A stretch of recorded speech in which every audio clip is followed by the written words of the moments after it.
We've moved! These Australian Labradoodles are in their new location, and they can all see and they can all hear. In today's video, we are going to give you a bit of an update about how the move went. We're going to talk quickly about toys, and then we're going to talk about something we don't usually talk about too much, and that is traveling with your puppy. Hi, I'm Claire from Van Isle Labradoodles, and these are our Petite Australian Labradoodle puppies from the Petite Poinsettia litter.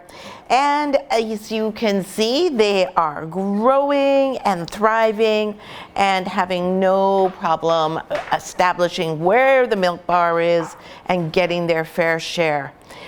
When we moved these puppies, we moved them about 5 days ago, roughly. We had no issues whatsoever with moving them. We got the area here set up, and we brought the puppies in, we brought Mandy in, and everybody just settled in beautifully. One thing that we really enjoy is when we have puppies who have that level of security that creates confidence, so that when something completely different happens in their lives, they're not upset by it. They just take it in stride. Now, one of the things that was a bit different for these puppies in this move is we have 2 other litters who would normally have already gone home.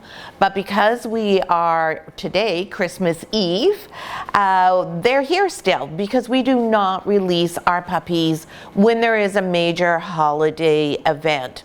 So because the holiday season tends to be frantic, busy, rushed, that's the last time you want to be introducing a new puppy to your family. You've got enough things on your mind, and the puppy is going to be completely frenzied in that environment. And we're going to go back to that when we talk about traveling. Now, so that's why the puppies are still here. So as a result, they are extraordinarily active. They are quite talkative, and they sometimes get into quite the yelling matches with one another. So it's a lot more activity, a lot more sound than what puppies coming into the doodle den would normally be experiencing. So there's 2 other litters. They've been combined together now. So there's 13 puppies there. They are going home this weekend. But these puppies are full of beans. They're full of fun. They're ready to go. They also all really want to have a lot of attention. So when someone comes in, they're all clamoring and talking and saying, oh, me, me, me, me, me, me. You can maybe hear some of them in the background. They get into boisterous arguments and fights with each other. Oh my gosh, it's so much fun to watch. But when you're a little petite puppy like these ones here, that's a lot. You've never heard anything like that before.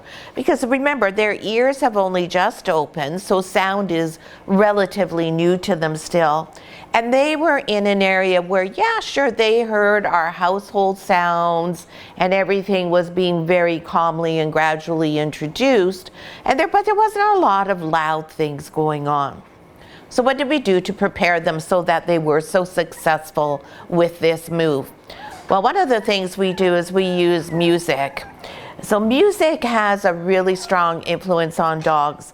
Later on, when we have videos of the Head Start program for the puppies who are enrolled, you'll see oftentimes when we have the puppies in the crate that Taylor has music on, either from our own system here that we have for the puppies or just on her phone. And it really makes an impact. We expose the puppies to every genre of music, so they listen to a great deal of different things. And when they were still in the nursery, what we could do was we could really amp the music up. And the other thing we could do is we could really turn the volume on our own TV up quite loud so that they were used to hearing louder sounds.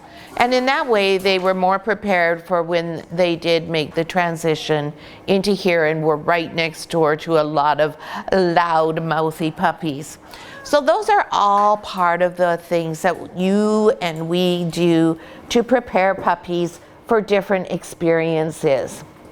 Now, this is going to lead right into a good segue for discussing traveling with your puppy. Now, this is something we don't talk about all that often, but this time of year, because it is the holidays, many people have vacation homes perhaps in Mexico. We have several families who have second homes in Hawaii.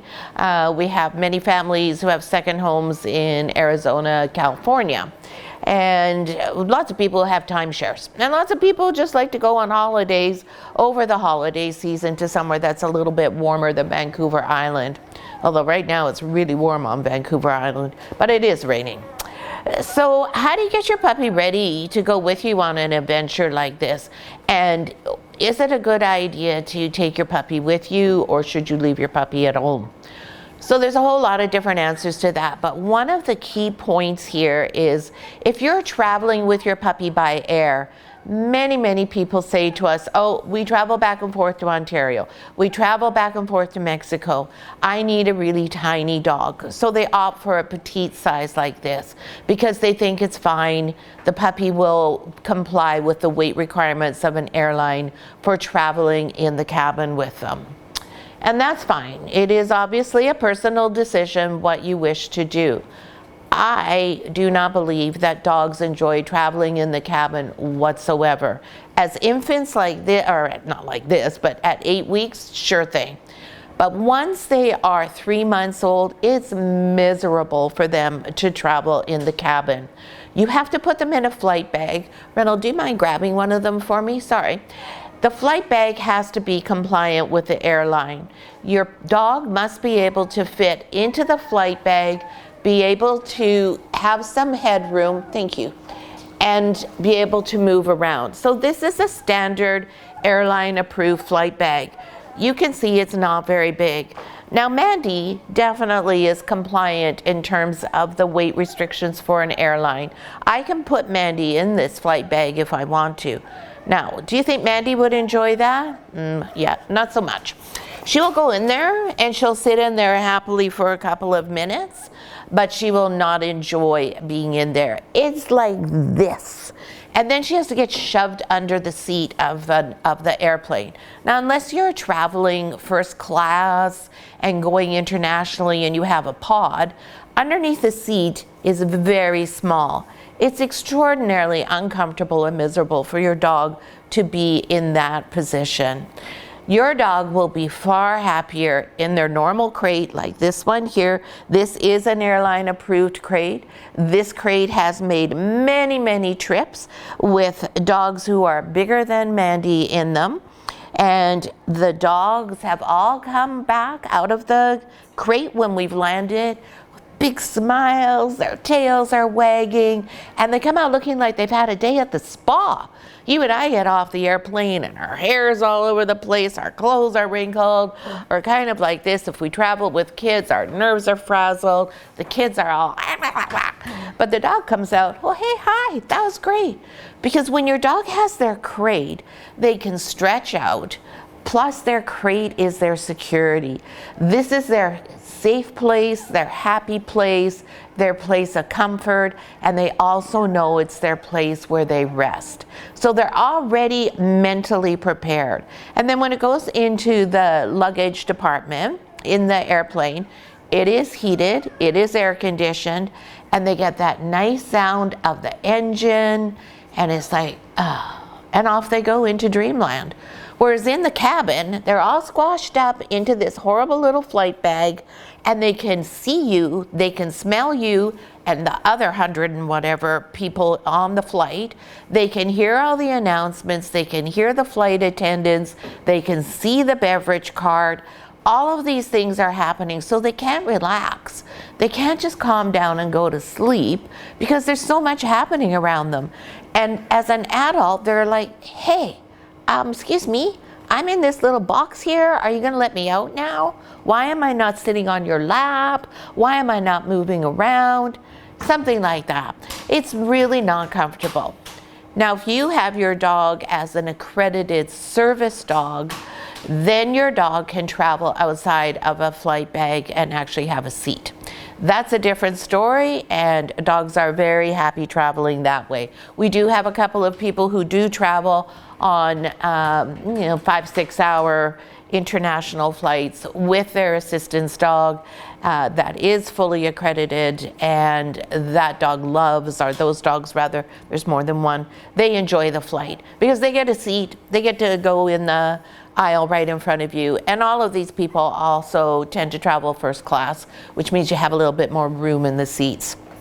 Now, it's a comfortable flight for your dog. That's the ideal thing, having them right beside you. But having them in the cabin in one of these is not something I would ever do to my dog. If Mandy was traveling with me, she would go in a crate and she would go in cargo. We have flown, I don't know how many miles with our dogs and without our dogs where they've traveled on their own. Sometimes the dogs, when we have a particular boy we would like to get the genetics into our program, that dog might be located, let's say, in Toronto. So we'll pop the dog on the plane, they'll fly to Toronto, the breeder on the other end will pick the dog up and then return the dog the same way.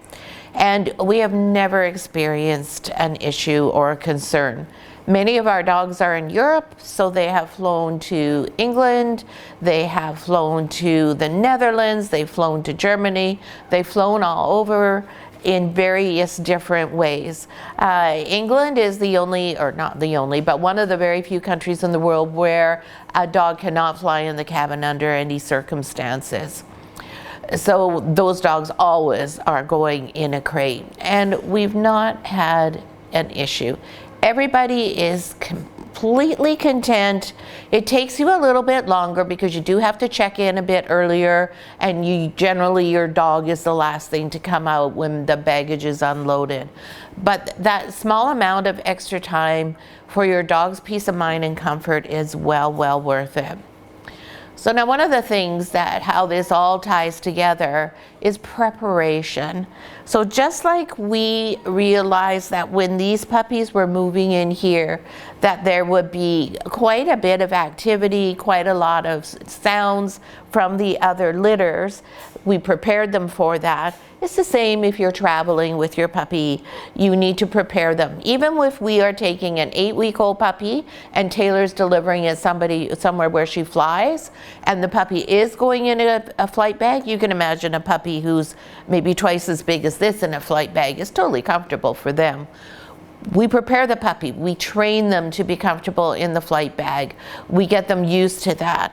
If they're going to be traveling, because we have a family who tells us in their homework, oh yeah, we have a place in Mexico where we go regularly, then in Head Start we do a lot of different and more work in the crate, and we will mimic different sounds for them to become accustomed to what a flight is going to be like. Now, we also, when we're doing this, are going to pick for you a puppy who is inclined to be quite comfortable in this situation. Whereas if you tell us, oh, let's say I'm picking a puppy for Reynold and myself. Okay, so now we're retired, we're at home almost all the time, we don't want to travel anymore, and if we go somewhere it's a road trip and we're going to take our puppy with us. So then, if that's the type of person I'm finding a puppy for, I'm going to find one that enjoys being in the car for a long period of time, a dog who can easily settle, and a dog who enjoys being with people all the time.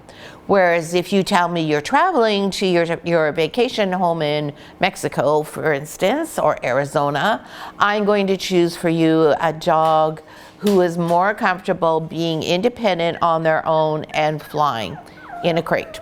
So it's all part of what the dog's temperament is like, what your situation is like, and then preparing the dog. Now let's say you say, oh, we're home all the time. Let's say it's Reynold and I, and we're saying, yeah, we're always home, we never go anywhere. And something changes and we buy a house in Mexico. Well, that doesn't mean that the puppy that we have isn't going to be able to adapt. It just means we're going to have to take the time and the effort. Now, one other thing to keep in mind, dogs mirror you. What the environment is like in your home, what your personality is like is always mirrored and reflected in your dog.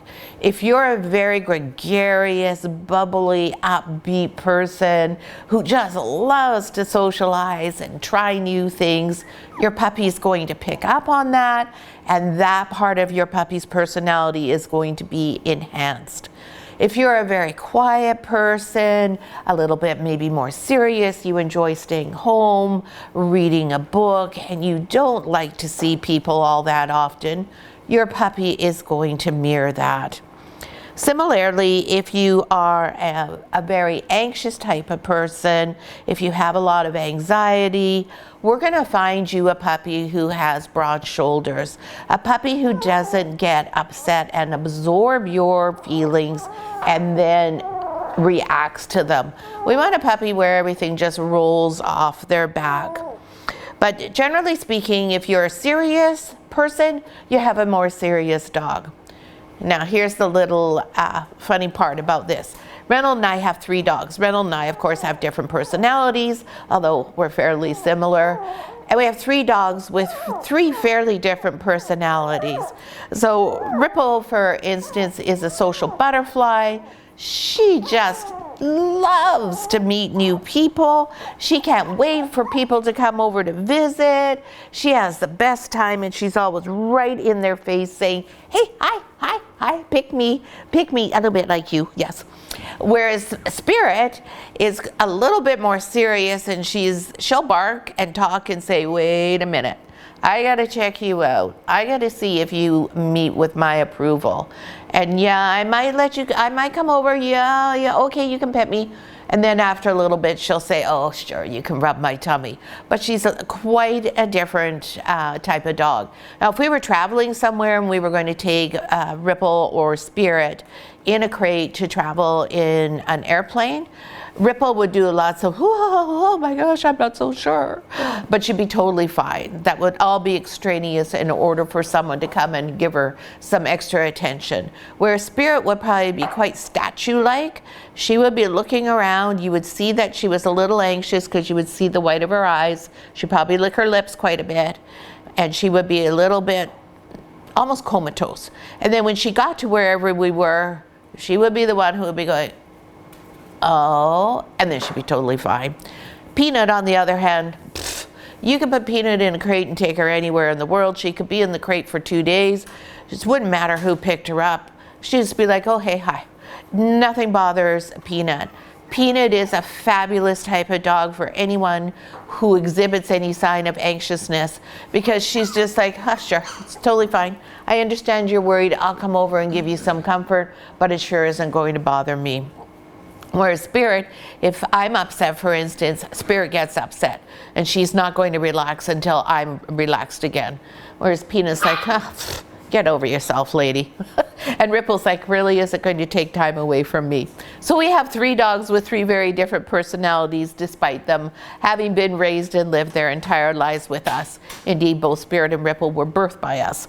So all of that you have to take with a little bit of a grain of salt and understand that each puppy has a basic DNA, just like you and I do, that is going to mean they have some qualities. Just where they are and how they are raised will either bring those qualities out or put them into the background. So keep that in mind. When you get your puppy from us, they have a personality. That personality has been molded and shaped by us. If they're in Head Start, it's been really extra molded and extra shaped. As soon as they walk out the door and they're with you, then you are doing that molding and shaping. So just remember that and keep that in mind. And sometimes when we see our dogs doing something and we think, I'm not really too keen on that, sit back and look at yourself and go, okay, so what am I doing? Am I doing something? Am I behaving a certain way that is perhaps influencing how my dog is behaving? Can I change something about myself or the environment that maybe will help all of us be happier? All right, now let's get on to toys. So the puppies are here, and as I said, they made this move so easily, and they were quite excited to be able to have more room. They're doing way better with their walking. Now that they just ate, they're not going to show you how they can walk around, but they can get around quite easily. You'll see we have bricks on the pee pads. That's because Mama Mandy likes to dig everything up and redecorate. She never likes how Reynold decorates her room. So she is always quite determined that she's going to move things around. So we have bricks here to try and keep the pee pads in place a bit. And you'll see this one here, there's pee over here, and this is a great sign because this is quite, for a little puppy, quite a good distance away from the crate and from the crate mat that I'm sitting on top of here. And that's what we want to see, is we want to see the puppies using their natural instincts to pee as far away from where they're being fed. Mandy tends to go into the crate to feed them, or onto this crate mat is where she comes. Now as for Mandy, she's still fairly interested in spending time on her own, but she's good. She now has free run and free choice. We have the door open all the time because we are able to close the door into the house. We don't have any dogs here except for our dogs and Mandy, so we can leave doors open without any worry about puppies being in danger. And that allows Mandy to come and go as she pleases. Now, if we notice that she's spending a lot of time with us and the milk bar is getting a bit full, normally what would happen is Mom would come, and she would come just because she would be uncomfortable from being so full. But Mandy often just hangs out still with us and waits for us to bring her in here. So there's times when we'll close the door, and like overnight still we're closing the door and having her stay with the puppies, just because I'm never too sure in the night if she would really come back and see them. And going overnight at this point in time without eating is not good. There we go, we see Orange Collar. You see how he's walking there and managed to get himself away from the sleeping area and go over there to pee. So that's exactly the type of thing that we're looking for, and that's a great sign. Now the toys that we have here for the little kids, right now these are just mostly here for them to experience that there's something different. They aren't really interacting with the toys yet. They're not quite ready for that. So we have Mr., I think this is perhaps a rabbit here. Now I want to point something out to you. This toy is ancient. There's parts of it that have been shewn off, including one of the legs. But you'll see this one here, and you'll see how it's a little bit flimsy here.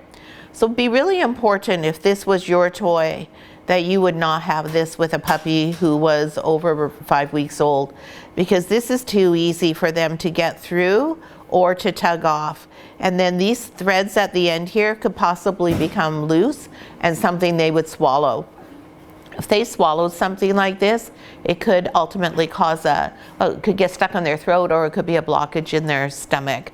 So whenever you see your toy in this type of condition, you want to remove it. Unless you can remove this, in this case, we could probably just pull this right out and still use the toy if we wanted. This toy provides mostly just some textural things for the puppies. They can get over top of it. It's not that big. There's the soft part. There's this sort of ropey part that's a little different.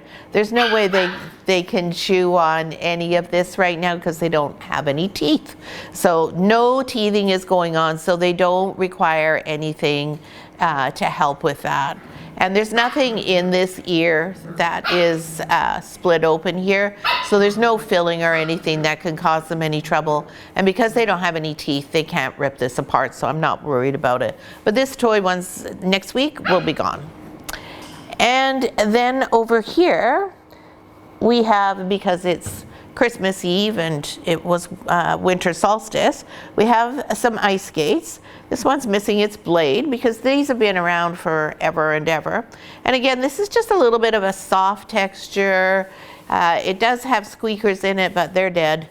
These have gone through the washing machine probably at least 30 to 50 times. There's some rope in the middle there, so next week when they do have a little bit of teeth coming, there is something there for them to get their mouths onto if they're ready to do that. This bit here, I cut some off, but this is on strongly enough that I'm not worried about them being able to pull it off. Again, this would be an inappropriate toy for an older puppy because this could easily be pulled off and swallowed and cause a problem. And the puppies are lying on top of the other one, so I'm not going to show you that, but it's a round circle. Again, it's plush and it's got lots of squeakers in it. The squeakers are all dead, but it gives a different texture if they walk on it. And then we have our tiny tagger here. He's just here to be a buddy. These guys are still pretty little, so I don't have our bigger friend in yet. I'll do that next week. But this is just, don't step on your baby, but this is just so they get used to having a foreigner in with them that sort of mimics what a puppy might look like and understands that there's no worry from it. There is some crinkle in the paw, just a little bit. And again, that's just so if they happen to step on it, that they'll hear that. And all of this is designed just so that they get a little bit of a challenge for movement if they roll over it, or the fact that they have something different with them that they're not worried about, and something that if they want to mouth, that they can, if their mother doesn't steal it. As you can see, Mandy enjoys doing. She loves toys. She's loves to carry things around. Her favorite thing is to go and find something like a sock. Now, when you have a dog, make sure your socks are always secured, because socks can cause a really big problem for dogs. That is something that can cause a blockage and require abdominal surgery, which is something nobody wants to go through. So just one final bit now. It's Christmas Eve. We hope you're all going to have a fabulous holiday break. And just remember, when you do have a dog and it's Christmas, it's totally fine to give your dog some of the cooked turkey. Just make sure that the skin's been removed, that there's no bones, no stuffing because there's onions in there, no gravy if you've had any onions to flavor it. If you are giving them gravy, just a little bit, because it is, as we know and love, very rich. No bread. You can give them some vegetables if you like, though. Nothing with onions on it. Onions are toxic for dogs and potentially fatal. So make sure nothing that's an onion or in the onion family. But if you're having Brussels sprouts, that's great. Cabbage, carrots rather, broccoli, anything like that. And be sure that if you do have a puppy, that you have them so that they're safe from your tree if you have a tree, and that any food that you put out on your coffee table, if you have guests over, that your dog is secured somewhere else, because you know they'll go and take those treats right away, just like a small child. We're not doing weights today on the puppies because it is Christmas Eve. Reynolds and I have a few obligations outside of the dogs, so we just wanted to give you an update. We'll let you see everybody. We won't do them in birth order. We're just going to do them as they are here next to me. So this is Red Collar Girl, because we haven't seen everybody with their eyes open. Now you can see their beautiful eyes. They're just so pretty. And little Red Collar Girl is getting darker and darker as we go on. She really has a rich dark red color, very much like Mandy. There you go. And then for the brothers, here you go, sweetie. Come and say hi. Come on, baby. This is Green Collar. This is our little Squirt. I love this little guy. He's such a personality. He's really fun. He's always out there looking to play already. And he is our apricot party. And now, Mandy, everybody wants to see your puppy's eyes. They don't want to see the back of your head. So there he is. Mandy, for all of her, I want to stay with people. Whenever anybody touches her puppy, she's right there. She is a very protective mom. Orange Collar Boy, here he is. Show everybody your pretty eyes. Yes, aren't you a beautiful boy? And this is our caramel party, I believe, because it looks like his nose is going to be a liver nose, not a black one. I'm just going to put you over there, buddy. Yellow Collar Boy. He's our car. Whoopsie. Oh, so my goodness, Orange, you fell out of the bed. Oh, goodness me. Yellow color. Our pretty little caramel with the beautiful white markings on his face. And look at those eyes. So pretty. All the puppies in this litter are just the prettiest puppies. Oh, Mandy's getting serious about cleaning Mr. Yellow there. Apparently he needs a little bit of nibbling on him. Black collar boy here. See, come say hi to everybody. Appropriate because he's got a black nose, so he is an apricot party. They're just, when their eyes open, it makes such a difference. You feel like you get to know them even better.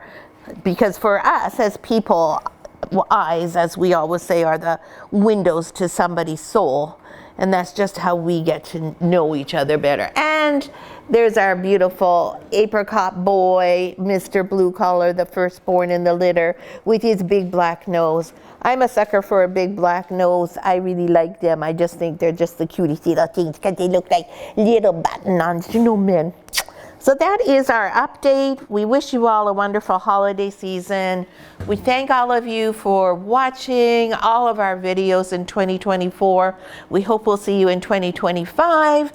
And we will be back again with an update for these puppies. And we're getting close to our Puppy Family Visit Day.